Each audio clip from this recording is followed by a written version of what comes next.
Hi, I'm Carrie with EDGEucating, keeping you on the cutting edge of education.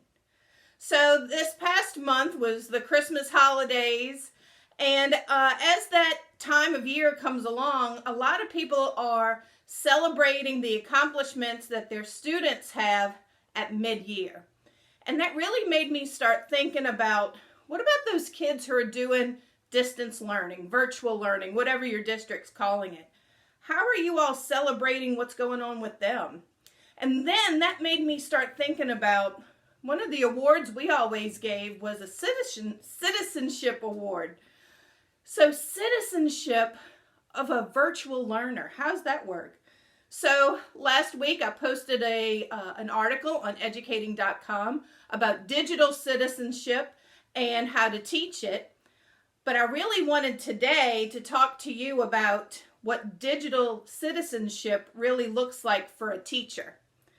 So here at EDGEucating, we're always here trying to come up with new ideas, tips, resources to make you the best teacher that you can be or the best administrator you can be. So if you want to hear more from EDGEucating, please make sure you like and share our videos, subscribe to our channel, and hit that bell to get notifications when we upload new videos. So let's talk a little bit about digital citizenship for the teacher.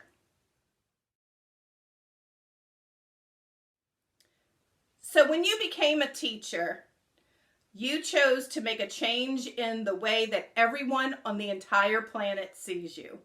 You became a role model 24/7. And in our day and age, that means in social media, how you are perceived in your virtual classroom, and how you are as a person face-to-face. Well, that's something that's a little bit different than before, and I really wanted to sort of break that down and what that looks like for you and ways to make your digital footprint something that you're proud of. So let's start with social media.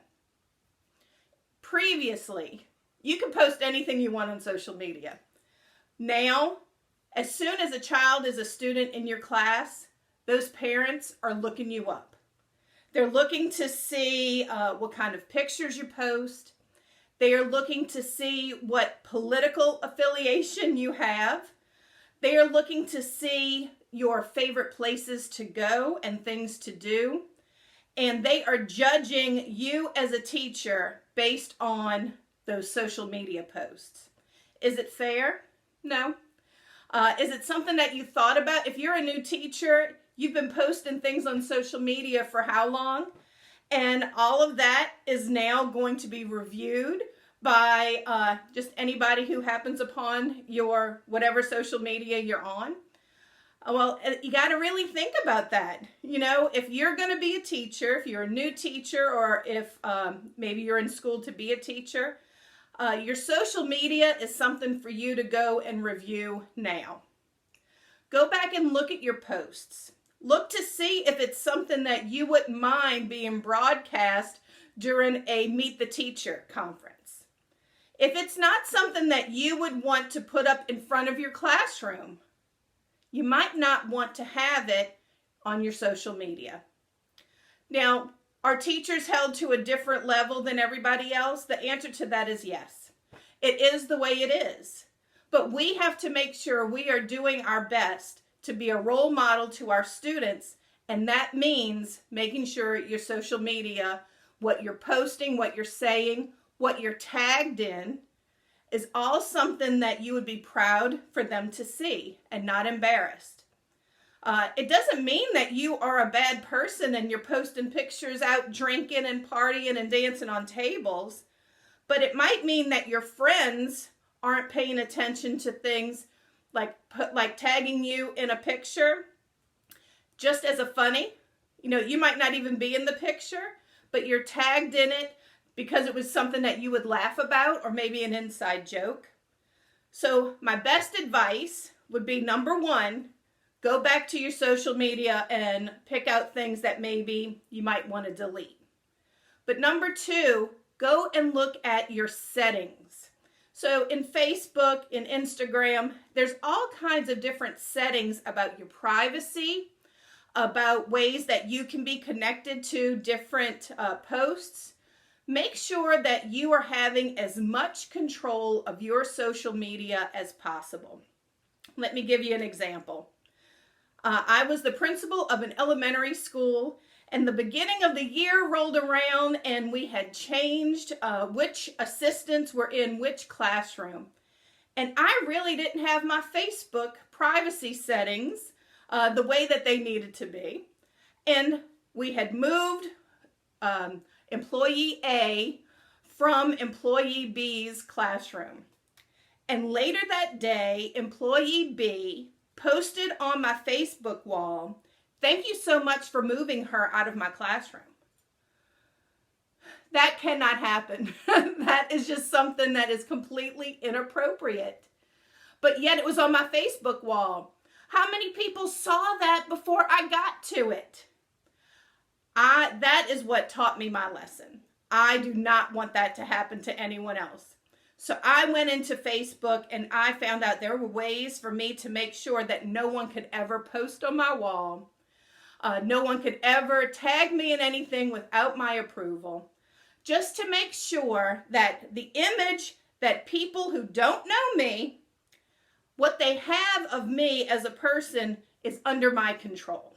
And that's what you need to do as a teacher.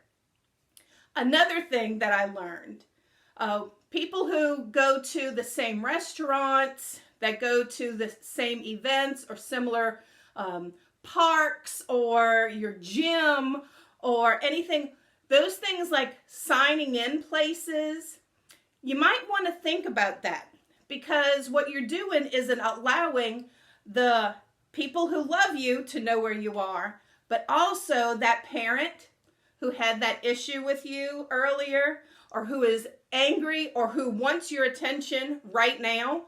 They know that you go to this restaurant on Friday evenings, or that they can find you at this park on Saturday mornings. For them to have access to you like that might not be something that you really want to happen without your knowledge. So pay attention to where you are checking in, and different places where people would know exactly where you are at specific times. You know, to know that you're out at a restaurant is one thing, but to know that it's this restaurant that's on the corner of this and that they can get to you is a completely different concept.